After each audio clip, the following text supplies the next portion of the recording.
What do you think about artificial intelligence? It's a question that elicits so many different answers.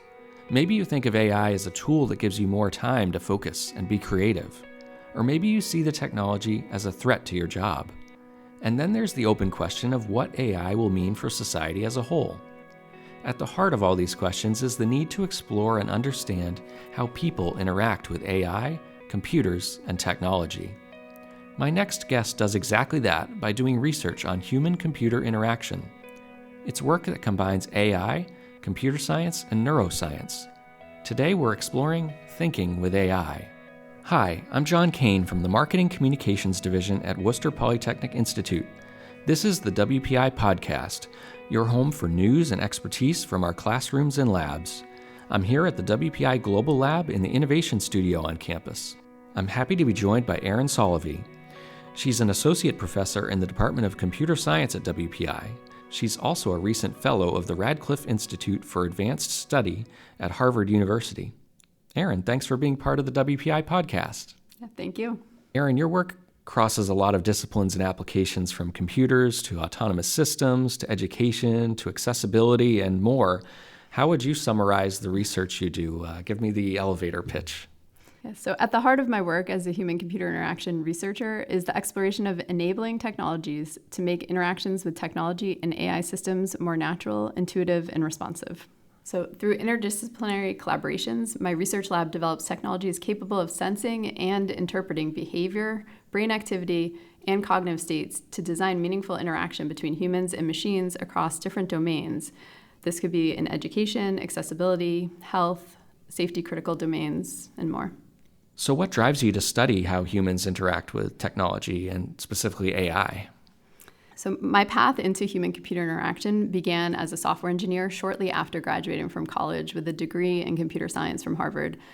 I remember being invited to observe sessions of the usability tests on the product that I had been working on for about a year. I didn't know it initially, but this meant watching users struggle with the software we built. And it struck me that the problem wasn't these users, it was how we were designing our interfaces. And this realization that technology should be tailored to meet user needs and not the other way around was a really pivotal moment for me. And it was also connected to a second realization that I had, that there were people in my own company who had a job studying these problems, which I couldn't believe. And so I started meeting with them, and after several coffee and lunch chats, I decided to shift my career towards human-computer interaction and towards this mission to make technology more intuitive and developing emerging technology to the level that it can improve human experiences and performance. You know, that's really interesting. I think a lot of people can relate to sometimes the frustration of software maybe not working the way that they'd hoped, or getting frustrated with using something like that. So it's interesting that there is this whole area of study that looks into that. And I think it's really interesting the term that you use, the term interaction. I haven't really thought of my use of technology as being an interaction. So I'm wondering if you can tell us why it's really a two-way street when you're using something like a computer or an AI tool. Yeah, so when you think about how you use technology today, whether it's a laptop, a tablet, smartphone, smart home, or the car you drive, usually you are giving it some input via a computer keyboard, a mouse, touchscreen, or your voice. And so every time you use a computer or an AI system, it is also responding to you and you're adapting to it, and that's the interaction. And so designing for that dynamic relationship is central to human-computer interaction and human-AI collaboration. When we communicate with other people, we also have these interactions, and so some of the technologies that are being developed are starting to look more and more like the way that we communicate and adapt in our conversations with other people. And so a lot of human-computer interaction is inspired by that as well. Wow. So this is really fascinating to me. I'm wondering, in your research, how do you measure and understand that interaction and what's going on in a person's mind when they're using a technology, a computer, an AI tool, something like that? Yeah, so there's a lot of ways to explore this. And in my lab, we do a lot where we're combining neuroscience tools with behavioral data, as well as things like user interviews, to understand what people are thinking and feeling during their interaction. We may give them tasks to do, we observe, and there's a lot of different approaches, and it really depends on what we're trying to learn about that interaction. I understand in some of the research you're using brain sensors. Can you tell me a little bit about how you use them and what information you receive as you're monitoring someone who's using a technology? Sure. Yeah. So we're in an exciting time. The devices for looking at the brain are getting better, they're cheaper, they're easier to use. And so for me, this was really an opportunity for human-computer interaction research, because at the core, we're always trying to understand what is going on in your mind when you're interacting or doing a task. And this gives us the tools to actually do that directly. So in my lab, we have many different types of brain sensors. So one is called functional near-infrared spectroscopy, which sometimes is called FNIRS, FNIRS. It looks like a cap, where it's almost like a swim cap that has sensors in it.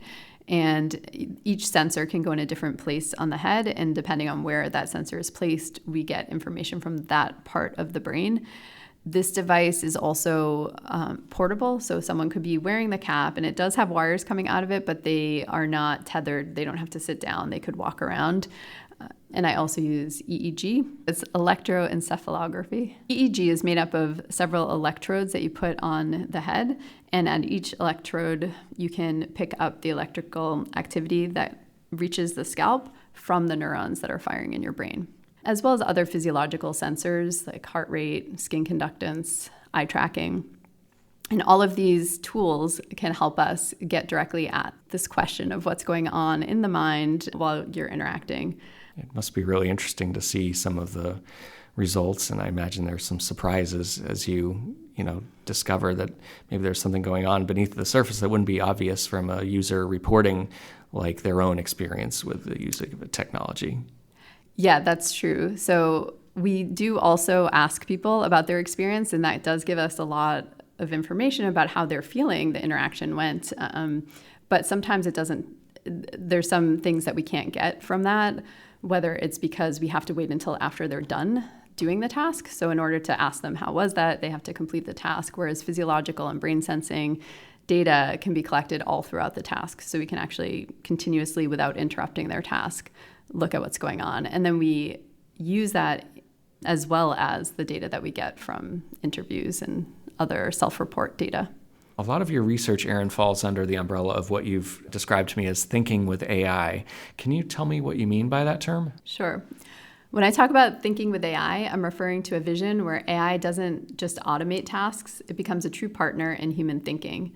That means designing intelligent systems that help us make better decisions, stay focused, be more creative, and even overcome our own cognitive biases. So my research explores how we can build AI that understands what's going on in the human mind, using signals from the brain and the body, and adapt in real time. For example, if someone is overwhelmed or distracted, the system could adjust how it presents information or offers support. We're also studying how people collaborate with AI in high-stakes situations, like supervising autonomous systems or making legal judgments, and how to design interfaces that foster trust, transparency, and effective teamwork. So ultimately, thinking with AI is about building technology that works with us, not just for us, and that enhances our strengths while respecting our limitations. And it's a way to ensure that as AI becomes more powerful, it also becomes more human-centered.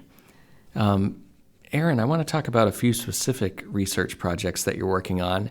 Can you tell me about some of the work you've done with students at WPI that's focused on computer systems and workload? Yeah, so throughout my research, I've always been interested in understanding what the role of user interfaces is in helping people to do their tasks. And so we look at, one of the things that I look at a lot is a user's workload. And so particularly their cognitive workload. So depending on the task that someone is doing, there should be more or less workload. So sometimes the work that you have to do is hard work. And so an increase in cognitive workload isn't necessarily bad. But if the workload that you're feeling or the stress that you're feeling is due to the user interface you're working with, then maybe we can change that user interface to better support you. Some of the work that we do looks at people doing very complex tasks that we expect to cause a lot of workload, high levels of workload. But then we might give them different versions of a user interface and see which one helps support them to stay in sort of this engaged level of workload where you have enough that you're not bored and zoned out, but you're not so overloaded that you're making a lot of errors and mistakes because it's too much.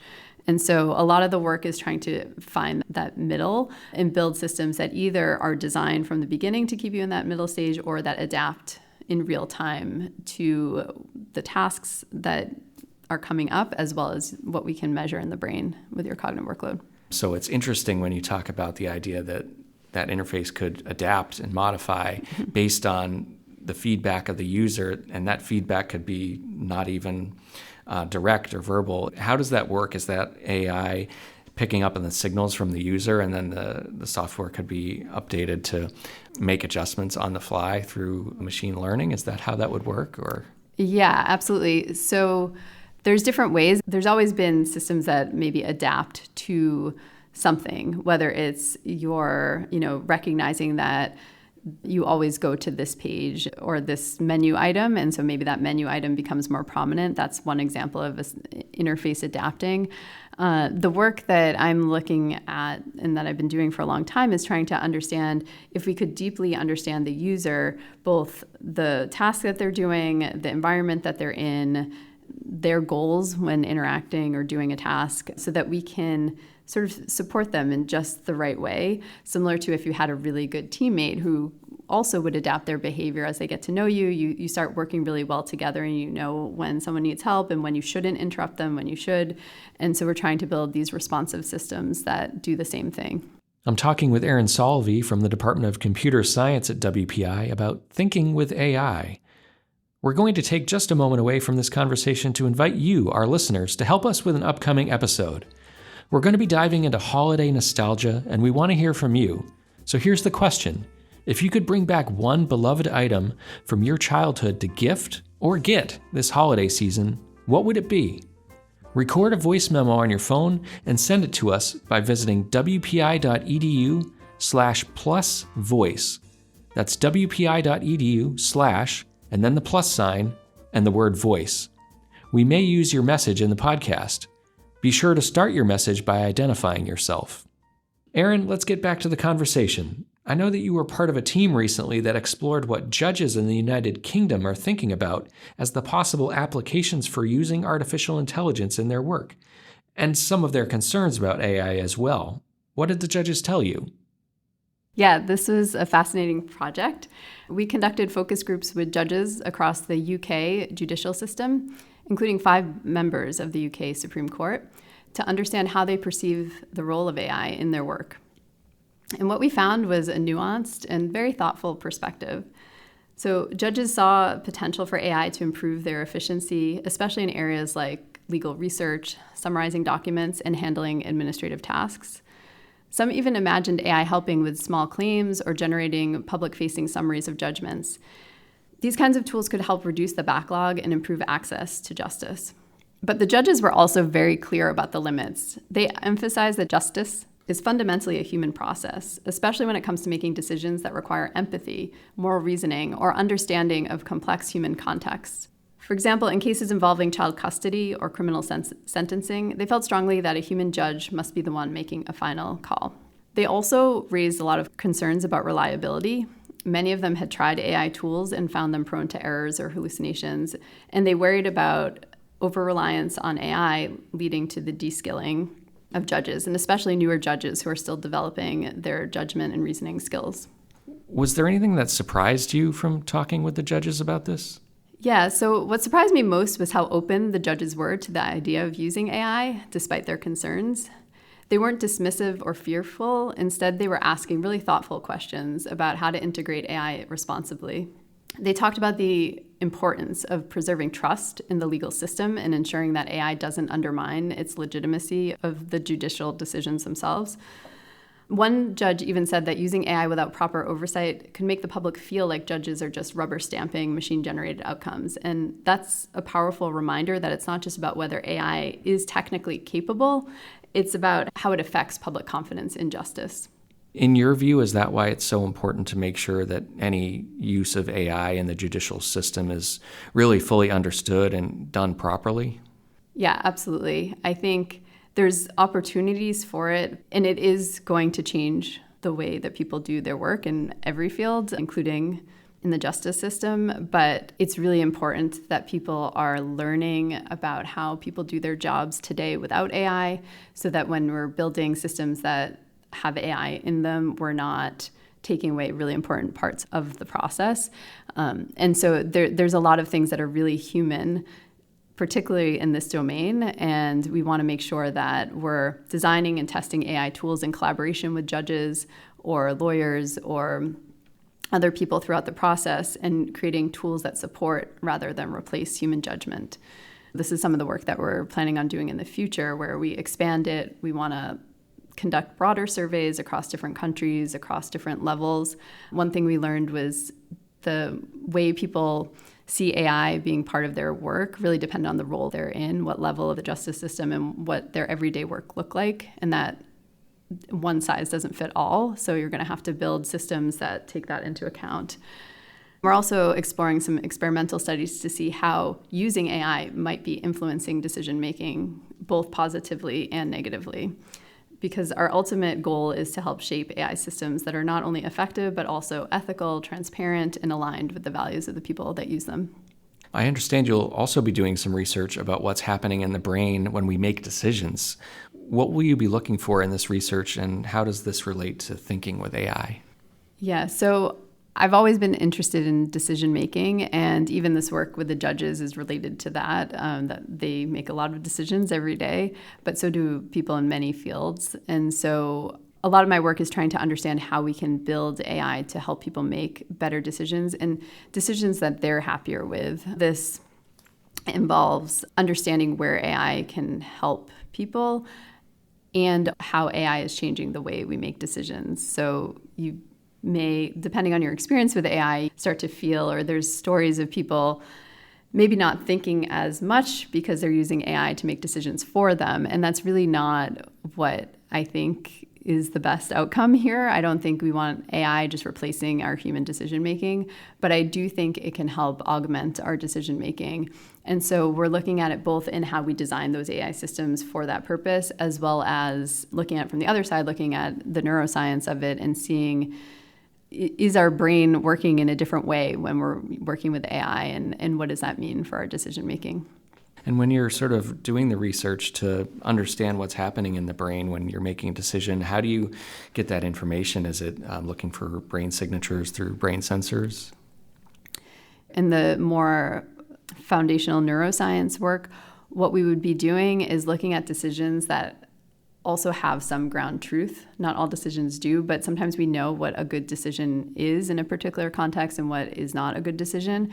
And so we can create tasks for people to do while we're doing neuroimaging, and we can look at what's happening in their brain. We can look at different people, and we can also have their brain data along with the results of their decision making. And so then we can start to see, what does it look like when someone's making a good decision versus maybe a not ideal decision, and start to learn that and maybe be able to recognize it in more complex decision making processes as well, so that we can help people to recognize when their decision making might not be optimal.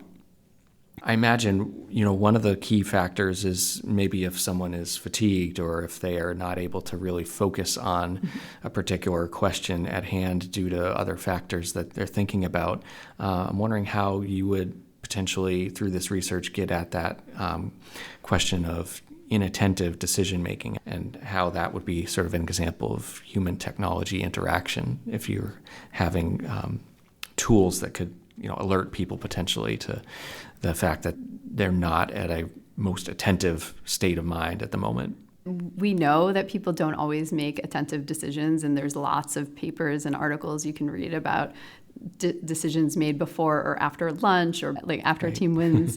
We know that people don't always make optimal decisions, and so I'm interested in helping people recognize that. That being said, I am a human-computer interaction researcher, and so I would be concerned if we're constantly interrupting people and telling them you're making a good or bad decision all the time. That's not my goal, but maybe depending on the context and the importance of the decision, making the right support tool that, if it's really critical, making sure people are thinking through everything. Maybe it's helping them synthesize all of the facts that are related to a case or a decision that they have to make, and making sure that they've thought through all of the angles. This is why also understanding how people currently are making their best decisions. We want to always be our best version of ourselves. And so if we can make AI that helps us with that, then that would be my goal. Can you tell me a little bit about how students get involved in some of the work that you do and whether that's building specific technologies and systems or improving it? So in my lab, I typically have several PhD students as well as master's students and undergraduate students. For the undergraduate students, this often is through the MQPs at WPI, and I'm usually supporting many different MQP projects in my lab across different areas. Some of them come directly from work that's in collaboration with the PhD students in my lab, and some of them are ideas that students come to me with that they want to build out, and I kind of am able to put the human-computer interaction lens on them. Sometimes there are collaborations with other faculty where we're co-advising undergraduate students. So I've done a lot of that, as well as in the summer. Typically, I'll have undergraduate research students that are in my lab from WPI and sometimes from other labs and other universities as well. In the spring, I understand you're planning a new course at WPI called Thinking with AI. What's going to be in the lesson plans? Yes, I'm really excited about this new course, Thinking with AI, because it brings together ideas from human-computer interaction, artificial intelligence, and neuroscience to explore how we can design intelligent systems that truly work with people. This course looks at how humans think with, through, and alongside AI. We'll dive into topics such as prompt engineering, conversational agents, explainability, and trust, but also explore how cognitive neuroscience can inform better designs.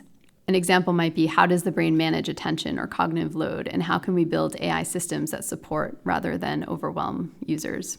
In the class, students are going to read and critique state-of-the-art research papers each week and take turns leading discussions.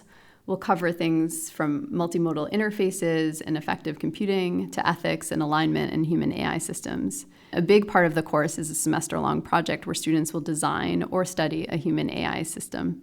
That could mean building a prototype, conducting user research, or exploring how AI can augment human decision-making or creativity. And the goal is to really push the boundaries of what it means to think with AI, and to do so in a way that's human-centered, ethical, and grounded in real-world needs.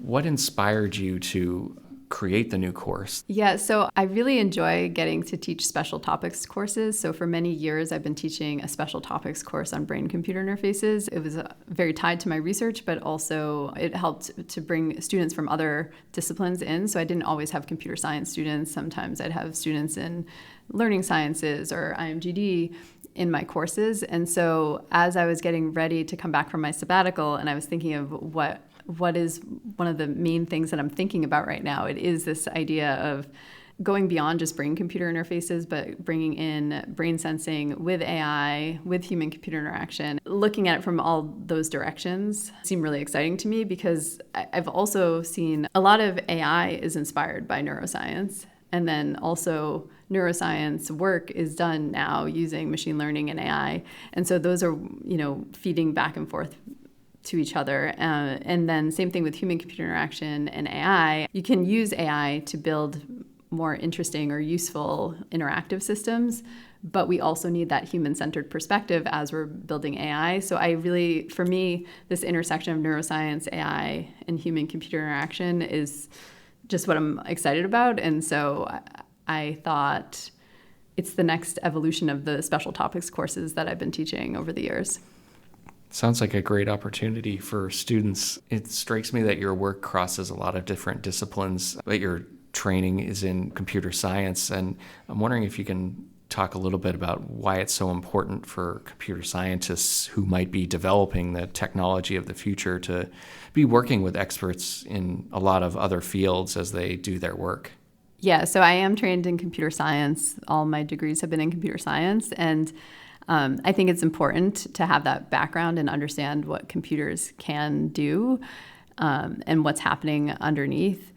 But now computing is touching every single field, whether at work as well as people's lives at home, and it's just everywhere. So the impact can't be contained within computer science, and so it's really important that if we're going to build responsible, effective AI, that computer scientists are working with psychologists, educators, ethicists, domain experts, and so all of these problems, these real-world problems where AI can really help us, but they're very complex, and so solving them requires these diverse perspectives. For me, I really enjoy having the opportunity to talk about AI with people in other domains. I always learn a lot about how AI is impacting their work and their lives in a way that's very different from when you're just talking to computer scientists.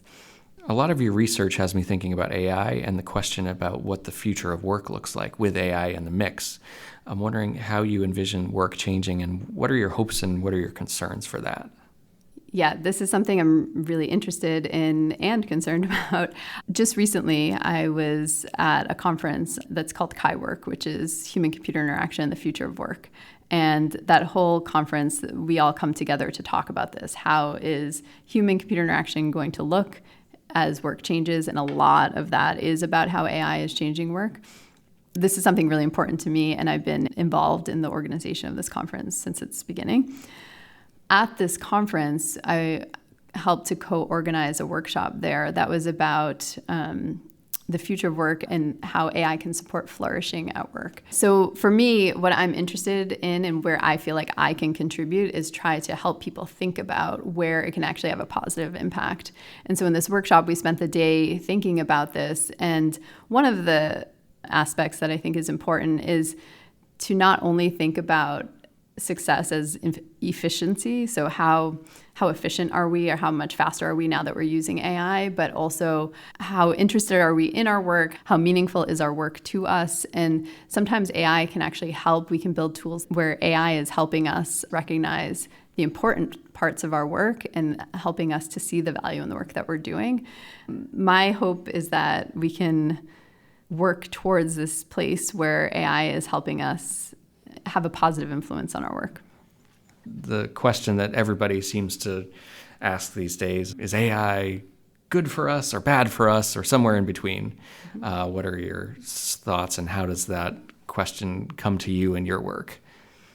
Yeah, and I would say that it doesn't have to be one extreme or the other. It's a little bit of both and also somewhere in between.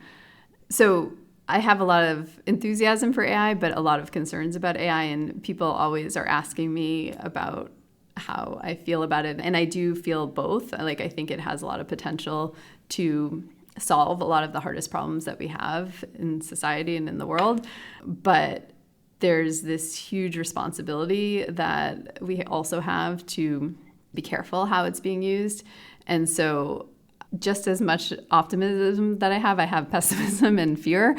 And so for me, it's really important that we're always just working in a responsible way, and that the more people that are involved in the creation of AI systems and the more perspectives that are being brought in, I think that we'll have better AI systems. And so when it's only in the hands of smaller groups of people or companies, there's always this possibility that AI will take one direction, and we want it to kind of serve all of us.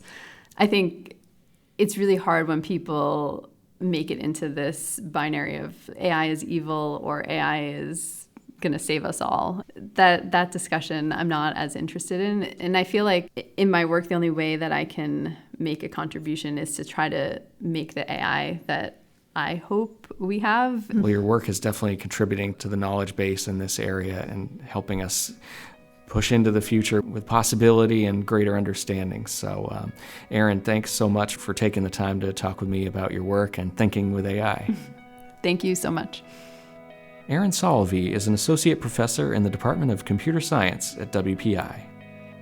You can learn more about this research and our academic programs like AI, computer science, and neuroscience by visiting our website, wpi.edu. This has been the WPI Podcast. You can hear more episodes of this podcast and more podcasts from across campus at wpi.edu/listen. There you can also find audio versions of stories about our students, faculty, and staff. Please follow this podcast and WPI News on your favorite audio platform. You can also ask Alexa to open WPI. This podcast was produced at the WPI Global Lab in the Innovation Studio. I had audio engineering help today from PhD candidate Varun Bhatt. Tune in next time for another episode of the WPI Podcast. I'm John Kane. Thanks for listening.